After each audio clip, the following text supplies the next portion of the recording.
Recently, I got certified as a facilitator for a thing called Prepare and Enrich. Prepare and Enrich is this relationship assessment tool. You got two people, they're married or they're dating or they're whatever, and they each take a little test and it generates a little report. And then I, as the facilitator, go through that report with the people. And it identifies the things that are strong about the relationship and the things that maybe are growth areas for the relationship. And there are exercises that one can do, or that a couple can do, to help make those strong areas stronger and help grow in those areas that need growth. I'm telling you this for 3 reasons. Reason number 1, I do continuing education. That feels like it's important for you to know. I'm getting better all the time. Reason number 2, I just got certified on this and I need people to practice on. So if you are in a relationship or a marriage and you would like to help me out, I would be happy to practice on you. There's a small fee to take the assessment, but you get the facilitator sessions for free, and I will try not to wreck your relationship. Reason number 3. The first couple that I practiced on was me and Mariah. And I want to emphasize that I asked Mariah if I could tell this story before I told this story. I do want to stay married. When I asked Mariah about taking the assessment, she immediately said, "Yes, I'll help out." And when I got the report back, her very first question was, "Did we win?"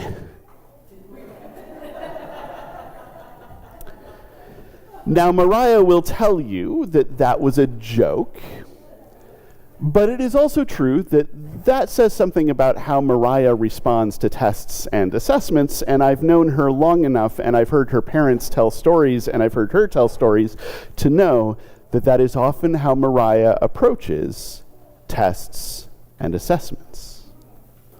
Mariah is someone who gets, and has almost always gotten, straight A's. Mariah is someone who, after a test in seminary, we would go back to our place, to our apartment, and review the answers to make sure that she got them all right. Because Mariah has standards. Not sure why she married me, but she has standards.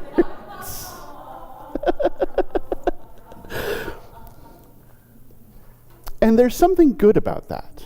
Right? There's something good about knowing I have standards and I want to do my best. But that can get turned. That can get tilted. That can get skewed. That can get broken. There's sometimes that desire to say, I want to be the greatest. I want to be the best. I want to be the most important. And a broken world, a world that is under the powers of sin and death and everything that makes life less, will tell us how we can be great, how we can be important, how we can be the best. I can have the most prestigious job. I can have the nicest house. I can have the coolest car. I can have the biggest bank account. I can have people honor me in the streets. People who pass by wave at me and tell me how amazing I am, and that is how I will know that I am great. And the cool thing about that, says a broken world, says a world that is under the powers of sin and death and everything that makes life less, is that part of what makes that greatness great is not everybody can have it. Not everyone can have the nicest house, the most prestigious job, the coolest car, the biggest bank account. Greatness is a limited and scarce resource. And if I want to be great, if I want to be the greatest, I need to get as much of that as I can. And then I'll know that I'm great, because I'll know that others are not. In our reading today, we get these three little episodes, these three little moments. One of those is the kind of moment that we're hanging out in Mark 4, where Jesus tells the disciples that he is going to die, that he is going to be arrested, that he is going to be betrayed, that he is going to suffer, that he is going to be crucified, that he is going to end up in a tomb, and that he's going to come back to life. And the disciples don't understand, which is fair, so they don't say anything.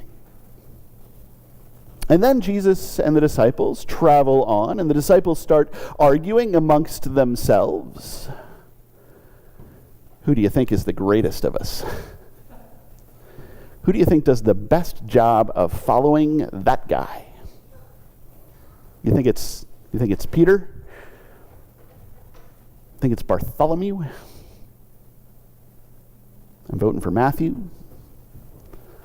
I'm voting for myself. I think I'm the greatest. I am the best at this. I follow Jesus. The best. I am the greatest.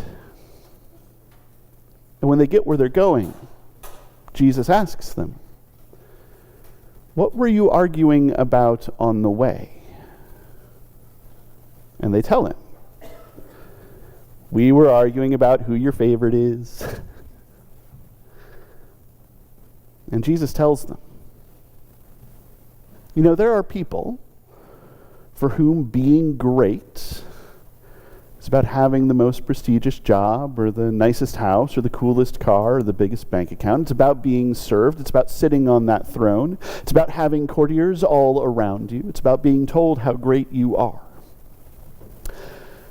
But for you,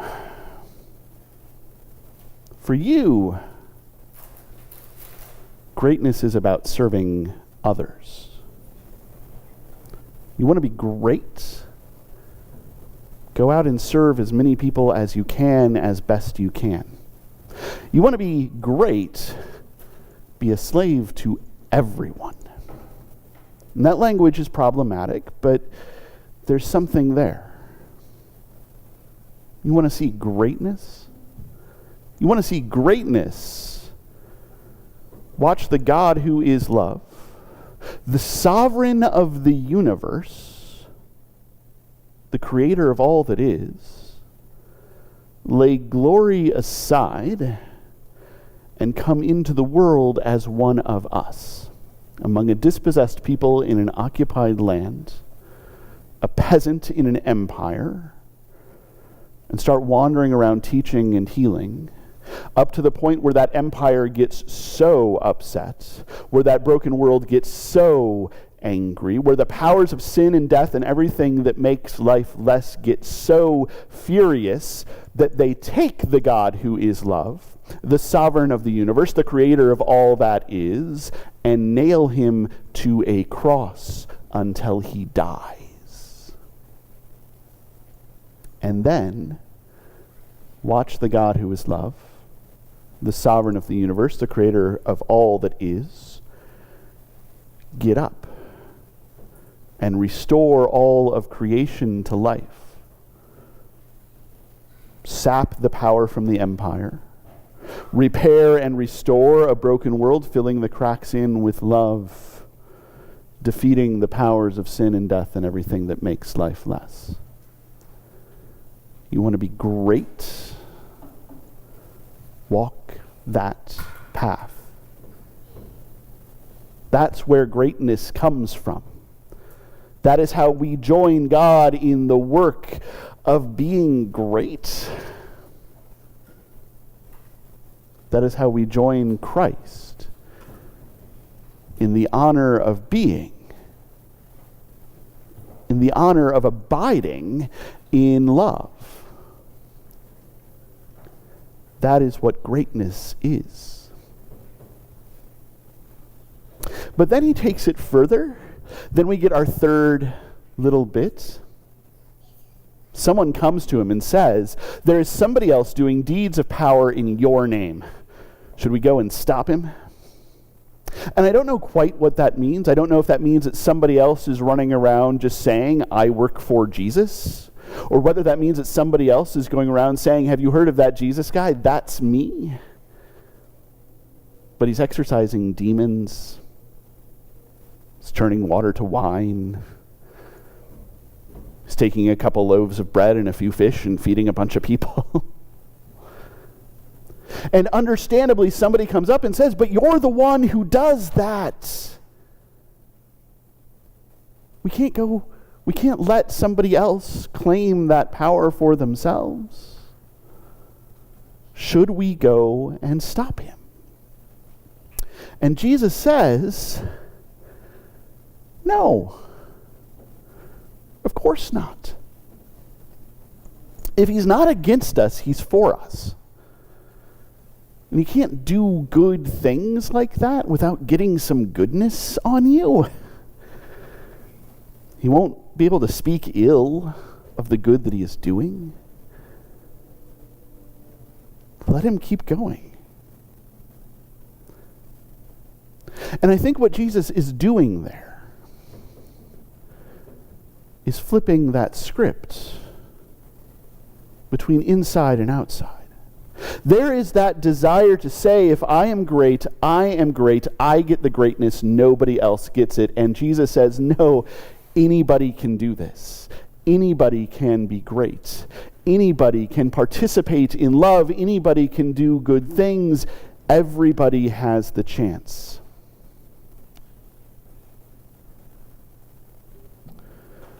The Reverend Dr. Martin Luther King once said, anybody can be great because everybody can serve. And he was right, and that's the lesson in today's scripture. Anybody can be great because everybody can serve. Greatness is not a limited resource because everybody can serve. And even when we look out and see people who we might think are serving weirdly, doing things in the name of Jesus that we don't quite catch on to, but they're good, those people are participating in greatness because those people are serving. This is a thing that Jesus asks us to do again and again. This is a thing that Jesus does again and again. Jesus flips that script. The God who is love, the sovereign of the universe, the creator of everything, who ought to be staying in the highest of heavens, just watching over stuff and being worshipped and honored and glorified, lays aside glory and becomes one of us.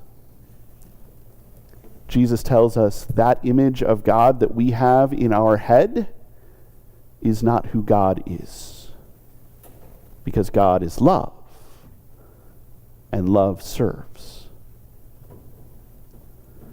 That idea of greatness that so many of us have in our heads, and it gets me to that idea of greatness that says, I should serve the biggest church, the most popular church, the one that everybody wants to be a part of, the great version of greatness that says, I should go to the biggest church, the most popular church, the church with the best reputation. The version of greatness that says, I should have the most prestigious job and the nicest house and the coolest car and the biggest bank account.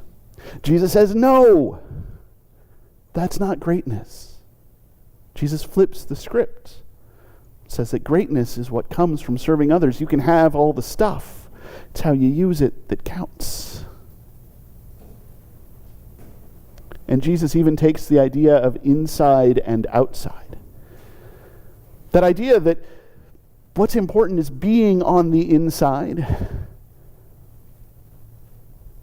What's important is being on the right side of the boundary, doing things the right way in the right name. That's what's important.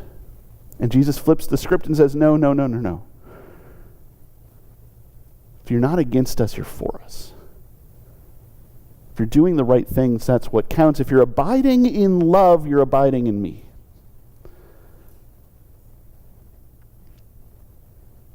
And I can't help but think of how changed the world would be if we flipped the script on those ideas in our own lives and in our own world. If what we expected out of the people who we imagine to be great, if what we expected out of leaders and celebrities and ourselves was not that they or we get the most, but that they or we give the most. If what we expected out of ourselves was not that we have the most people in this room, but that we have the most people out in the community helping others. The most people at the referral center. The most people at an animal shelter. The most people just wandering around spreading joy and happiness and love. We can't help but imagine how the world would be different if we thought that everybody who isn't against us is for us, if everybody who's not fighting us is on our side, that every act of love is part of our work.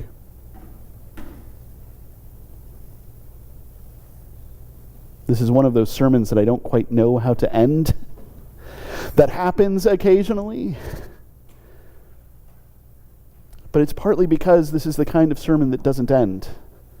This is the kind of sermon that needs that constant reminder. That constant piece that says, my greatness does not come from what the world asks me to consider great. My greatness comes from the fact that I am rooted in love, spreading love. And I will know that I am great, that I am important, that I matter, not when other people tell me that I am great, that I am important, that I matter, but when I see the smile of joy on the face of a person who I have helped. That is the honor. That is the accolade. That is the assurance. And the joy is that I and you and everyone can get all of that. There is enough greatness to go around until everything is great. Thanks be to God.